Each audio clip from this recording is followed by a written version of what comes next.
Bismillahirrahmanirrahim. Hörmətli din qardaşlarım, assalamu alaykum və rahmetullahi və barakatuhu. Ailə dərslərini davam etəbiz. Həm Huzur TV kanalında bugün biz talaq turunda siləşəkbiz. Talaq sözü bik ağır söz, çünki Rasulullah sallallahu aleyhi ve sellem hadis şəriflərində нәрсә дип әйтә, Rabbimiz Allah di qay bir əybirlərin rüxsət etkən. Həm rüxsət etkən əybirlərdən en yaratmağan ol mənə şuшы talaq sözü. Yəni cəmaətül müslimin ol rüxsət etilgən bulsa da, lakin Rabbimiz Allah tarafından en yaratmağan sözlərdən. Hətta biz şuшы talaq digən sözün iratlar, umumən indi irlər özü bizning tillərimizdən alıb taşlab şuшы sözünü əйтмек. Həm anarga ошаган sözlərini də әйтмек, çünki şuшы sözün əgər də özü bizni yaratqan xatınımızga qarab, min seni bilən başqa tırmayım, sina talaq deb әйтсәк, şul mizgildən alıb bizning gailəbiz yuqqa шығarga mümkün. Əlbəttə, köp kенә jigitlər şuшы 3 tapqır talaqların әйткә jilab, killər Həzrət nişliyim, mənə 3 talaq buldu bit. Həm şunda cəmaətül müslimin əgər də ki, biz zor suqqışını alıb, özümüzün xatınımızın başına 3 tapqır suqsaq, ol bu dünyadan kitə bit, Allah saqlasın. Nək şuluq talaq digən sözü də şuшы gailəni yuqqa шығара, gailəni tarmar itə. Həm şuшы əgər də ki, biz 3 tapqır anarga әйттік ikən, şul mizgildən alıb bizdən gailə yox. Şakirə cəmaət, şakirə hürmətli əti, ənilər, hürmətli əbi babaylar, biz öz balalarımızı üstürgəndə, jigitlərimizni jigit itib üstürik, ol üstülə işin cavab versin. Çünki Rasulullah sallallahu aleyhi ve sellem başqa hadis şəriflərində əйтә, əgər də de, siz tiligiz işin mənə garanti birsəgiz, min sizə cənnət işin garantiya birəşəkmin de. Yəni, əgər də tilimizni saqlasaq, tilimiz bilən köbrək izgi sözlərimizni əйtsək, şul vaqtda inşallah bizdən ailəmizdə tərtibdə bulur, bizning turmuşumuz da bərəkətli bulur. İnşallah axiratda da biz cənnətli bularız. Şuna görə talaq әйтү bilən şuшы ağzımızdan çıqqaş ol gailəni yuqqa çıxarışı söz. Şuna görə şul sözdən yıraq bulağız, şul sözdən qaşığız, həm şul sözünü hörmətli irlər unutağız.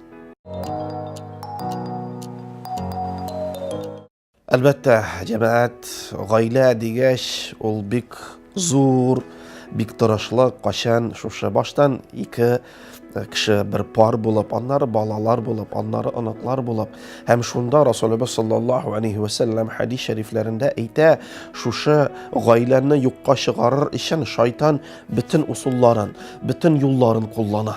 Bütün yolların kullana, yani cemaat şeytan için en savaplı əybir şuşı gailəgizni, gailələrimizni yuqqa çıxarı. Şuna görə aşulanğan şaqlardamı, unutqan vaqtdamı, qaşan əйtsək də şuşı irlər aşulanıb, mənə sen dürüst başarmıysanmı, dürüst əйтmiysanmı, bar əningə qayıt, min seni bilən başqa tırmayım, gailəbiz bitdi, başqa aşuluq, talaq məğnəsində sözlərin əйтə ikən, aşulanğanmı, yoxmu, ol hesabqa alına. Həm şul mizgildən alıb, şuşı gailənin giddəsi başlana. Yəni 3-4 ayda, əgər də ol tövbə etib, yalğış etdim, qafu qıl, yox gailəbi saqlansın deyib saqlı ikən, şunda cəmaətül müslimin giddə sırağı bitə, həm gailə saqlanğan bulub qala. Əgər də yox, bar qayıt, həm ol 2-3-4 ay idə tıra ikən, həm biz onun xəlini də bilməyimiz, onun yanına kilib qışaqlamayımız da, öpməyimiz də, şul 4 aydansın, bizning gailə bulmay. Şuna görə Allah Teala saqlasın idi. Rasulullah sallallahu aleyhi ve sellem hadis şəriflərində əйтә, əgər də kim aşulansa, otursın de. Oturğaçda aşı bitməsə yatsın de. Yatqaçda şuşa aşulıq bitməsə vannalarga kirib yuvinsın de, təharətən alsın de. Çünki aşı ol şeytandan, şeytan ol utdan, su utni söndürə. Şuna görə Rabbimiz subhanahu wa ta'ala sizə aşulanğan vaqtlarında da, başqa vaqtlarında da tillərinizni saqlab, tillərimizni saqlab, şuşa sözlərdən yıraq bolaq cəmaətül müslimin. Gailə бик әһәмиятле һәм бик мөһим һәм шул ук вакытта ике яктан да тырышлык белән яши торган бер гаиләбез дип әйтик. Шунда әлбәттә тормышта төрле хәлләр булырга мөмкин. Аллаһ субханаһу ва тааля сакласын, төрле ширләр чыгарга мөмкин. Шунда күп кенә хатын-кызлар да безгә, мәчетләргә, казыйларга да мөрәҗәгать итәләр. Менә ирем тәэмин итми, ирем карамый, ирем яныма килми, ирем шушы үз вазифаны үтәми дип, һәм төрле шундай сүзләр белән күп кенә хатын-кызлар киләләр. Шунда җәмәгатьул муслимин Расулыбыз саллаллаһу алейхи ва саллям хадис шәрифләрендә әйтә, әйе хатын-кыз талакны сорарга мөмкинлеге бар. Нинди шаракларда? Иң беренче, әгәрдә ки ул сезне тәэмин итми. Мәсәлән, үзе рестораннарга йөри, үзе кыйммәт машиналарда йөри, сезне каядыр авылда гына тота, сезгә хәтта ашарга да акчаларын да бирми, ипиләрен дә китерми. Шул вакытта әлбәттә сез, хөрмәтле ирем, син миңа талакны бир, барыбер карамыйсың, барыбер тәэмин итмисең. Чөнки без сезне белән дәресләрдә сөйләшкән идек. Әгәр дә мин риза булып алдым икән дип шул сүзләрен никах вакытында әйткәч, ул бөтен әнисен вазифаларын үз өстенә ала. Һәм шул кызны ашатырга да, киендерергә дә, укытырга да, алып барырга да бөтен нәрсә ир өстенә төшә. Һәм шуңа күрә риза булып алдым дигәч, ул шул вазифаларын үтәргә тиеш. Төрле хәлләр булырга мөмкин. Шулай ук икенче сәбәп җәмәгатьул муслимин ул шир сәбәпле, мәсәлән, импотенция. Кашан ире үз вазифаларын үтә алмый, шул вакытта шушы хатын-кыз казыйларга мөрәҗәгать итеп, казыйлар ике якны да тыңлап, вакытларын биреп, давалансын дип, бәлки үзгәрер дип, шул вакытта җәмәгать әгәр дә үзгәрми икән, хатын-кыз шушы талакны таләп итәргә аның хукукы бар, һәм анда ире казыйлар талакны чыгарырга мөмкин. Шуңа күрә шул вакытларны карагыз. Шулай ук хәзергә заман шире дип әйтик, Аллаһка шөкер, ул да бетеп бара. Ул наркомания мәсәлән, идән бөтен нәрсәләрне ташый, сезне дә карамый, сезгә дә мөрәҗәгать итми. Шул вакытта әлбәттә хатын-кыз да талакны сорарга мөмкин.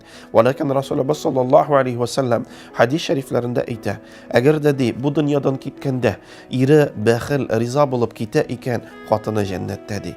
Шуңа күрә төрле ширләр дә булырга мөмкин, төрле сәбәпләр дә булырга мөмкин. Шайтан төрле васвәсә дә итәргә мөмкин. Бер-берегезне яратыгыз, бер-берегезгә хөрмәт белән карагыз, бер-берегезгә ярдәмче булыгыз һәм гаиләләрегезне саклагыз. Шунда Алла бирсә, икегез дә җәннәтле булырсыз.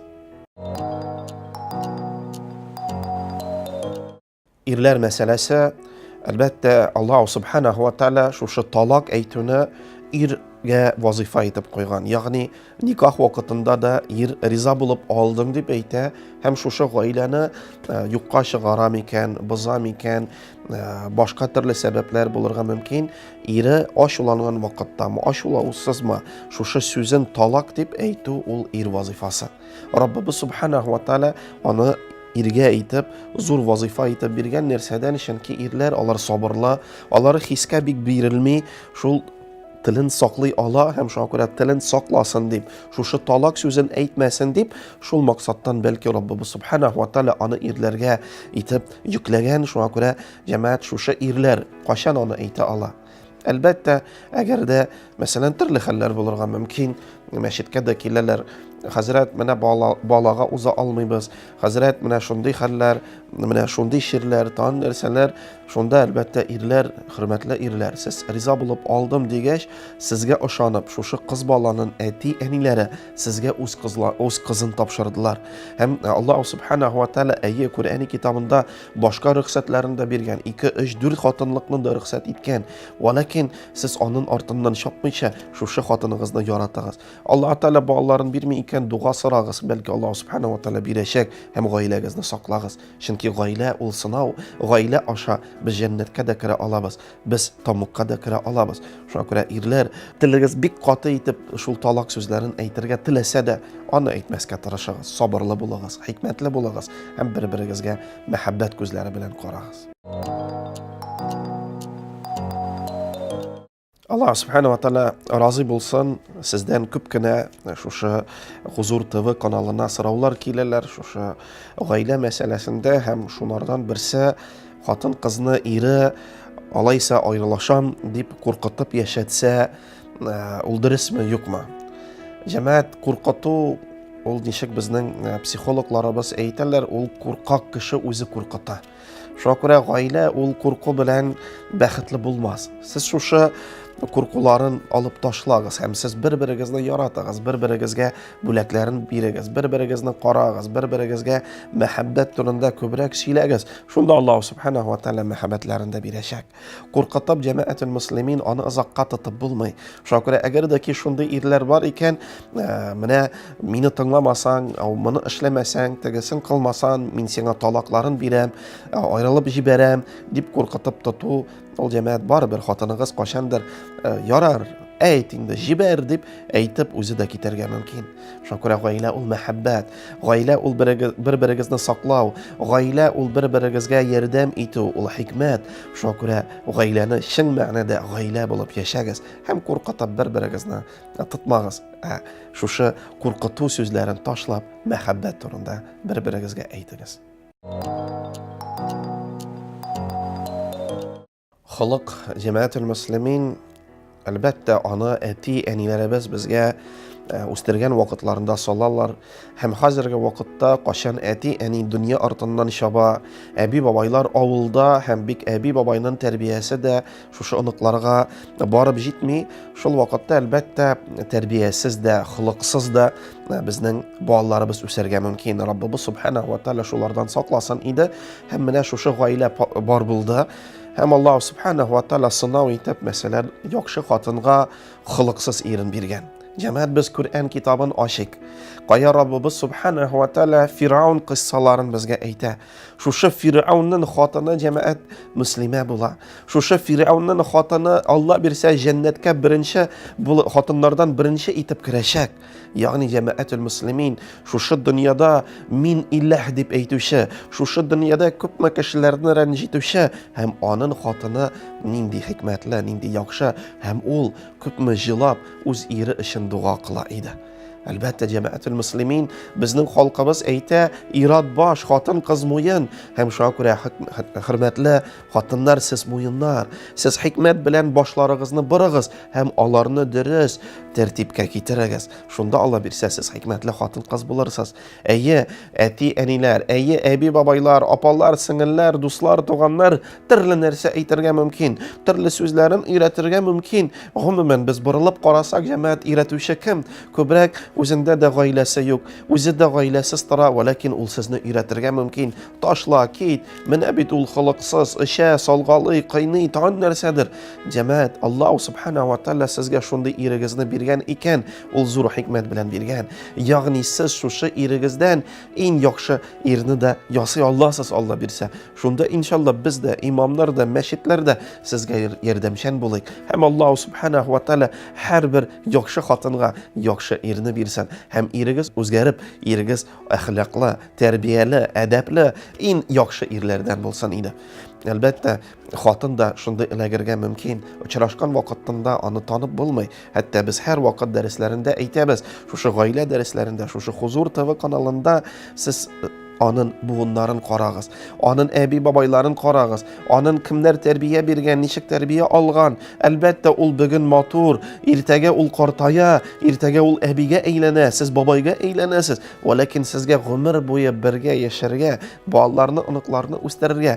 Шуңа күрә ирләр дә булачак хатынның тамырларын карасын, хатыннар да булачак ирләрнең тамырларын карагыз. Әгәр дә шундай холыксыз эләккән икән, sabırlı булып, хикмәтле булып, бер-берегезгә тәрбия биреп яшәгез. Һәм иң мөһим, Аллаһ субханаһу ва тааля безгә иң зур корал итеп дуганы биргән. Һәр дугага Раббыбыз Алла җавап бирә. Шуңа күрә торып, тәһәҗҗүд, кыямул ләйл намазларын укып, өйрәнеп, дугаларын кылып, я Раббым, хатыныма, я Раббым, иремә, аларны туры юлга күндер дип тырышыгыз, сырагыз. Һәм җәмәгать, динсез яшәп булмый, шуны онытмагыз. Намазлы булыгыз, уразалы булыгыз, курбаннарын чалыгыз. Һәм шунда Алла бирсә, гаиләдә дә бәхет һәм бәрәкәт булачак. Ул җәмәгать, айрым бер дару юк. Менә шул мизгелгә килеп җиттегез, бер-берегезне аңламыйсыз. bir-biringizni eshitmaysiz, shayton orangizga kirgan, vasvasa ita, toshla, ul nashar xotin, ul nashar er, mana bit kurshida nindi motor qizlar, nindi motor yaxshi yigitlar, mana bit nishik narsa jamoat. Allohning rahmati bilan ali biz shakird vaqtlarında bir abi Allah razı bo'lsin bizni yol kunlarda jiyib munchaga kirita edi. Azrak bizni bilan futbollarni o'ynab, ham abi Allah yoshda bo'lg'ach bizni va'g'azli edi. Biz shakirdlar og'iz ochib qoriymiz, ilari zo'r, mashinalari zo'r, oilalari baxtli. Hem shunda mana hozirda shul so'zlarini xatirlayman. Alloh subhanahu va taolo shul abilardan rozi bo'lsin. Narsadi sizdi ko'rasiz, ul mana shu suv ustida oppoq ko'rina turgan qor shekilladi. Lekin suv ostida qop-qora qor biz, siz uni ko'rmaysiz dey. Shuna ko'ra jamoat bizga televizordan da motor itib g'oyalarini ko'rsatadilar. Bizga turli seriallarni ko'rsatadilar. Qo'ya baxtli g'oylalar, qo'ya tartib, qo'ya do'stlik. Har bir g'oylada shayton bor. Kira, va'g'azli. Har bir g'oylada bir-birsin qo'y bir shoqlarda anglamau, eshitmau bor.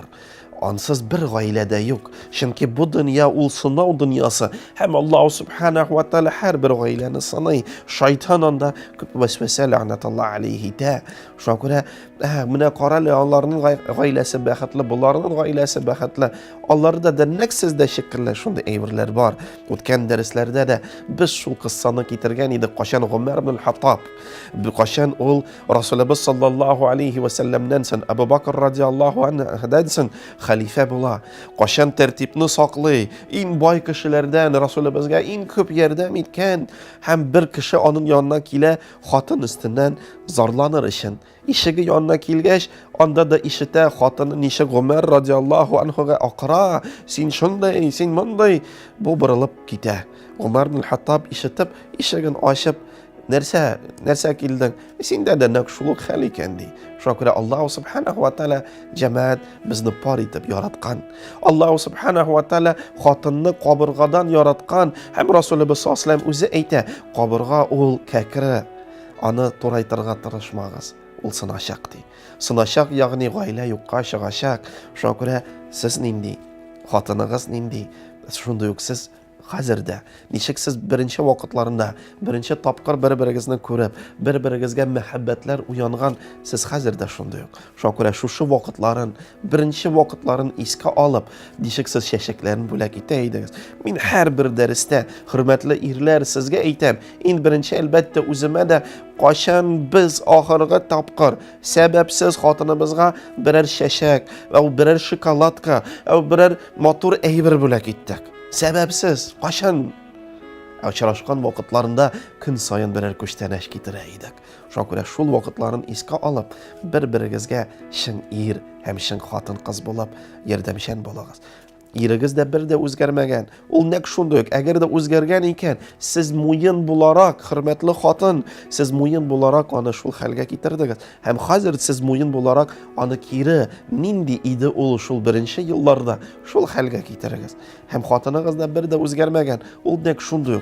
Lekin sizning balki dunyo sizni ko'p etib qo'ya, balki siz dunyo ortidan shobasiz.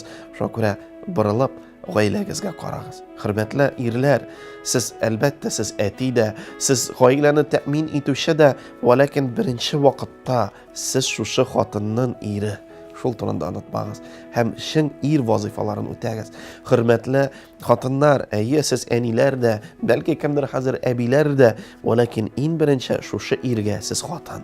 Shul turanda unutmag'iz. Ham Alloh taolo barakatini bersin. Kur'an kitabın aşkış biz qissani o'qiymiz. Qoya Alloh subhanahu va taolo shusha Adam alayhissalom ham iblis la'natulloh alayhi nishak ya'ni shayton la'natli bo'ldi. Qachon Alloh subhanahu va taolo Adam alayhissalomni yaratqach, bütün farishtalarni yiyib, shul farishtalar orasida shusha jin, shusha pari, iblis de bo'la, ham ayta Adam alayhissalomga sajda qiling'iz. Bütün farishta shul mezgilda sajda qiladi. Yani Adam aleyhisselam farishtadan xayrliroq degan ma'noda. Shunda iblis sajda qilmay Alloh subhanahu va taolo sirini sababdan: "Ya Rabbimni Син аны пычрак балчыктан яраттың, мине уттан яраттың, мин анарга караганда хәерлерәк ди. Ягъни Аллаһ Тәала Кур'ан китабында әйтә нәрсә дип, стәгъуду билlah, фатакаббара ва кана минал кафирин. Шушы тәкәббер булып, ягъни мин яхшырак һәм кафирләрдән булды ди. Иң зур гынах кылды ди. Шуңа күрә җәмәгатьтүл муслимин кашан без ayrılışkan хатын кызларга, ирләргә кимсетү, менә анарга талак биргәннәр, аны җибәргәннәр, аyrылыштылар, кимсетеп карау җәмәгатьтүл муслимин, Раббыбыз Алла алдында кем хәерлерәк, без аны белмибез. Аллаһ Субханаһу ва Тәала үзе җавап биреп нәрсә ди? Сездән иң хәерлесе шул ки, кемнең тақвалык күбрәк, кем Раббыбыз Алланы күбрәк итеп ярата, шул хәерлерәк ди. Шуңа күрә җәмәгатьтүл муслимин, Аллаһ Субханаһу ва Тәала аларга шундый сынау биргән. Шушы хатынны ир җибәргән, хәтта шушы ир белән тырып та булмыйча хатын-кыз үзе киткән.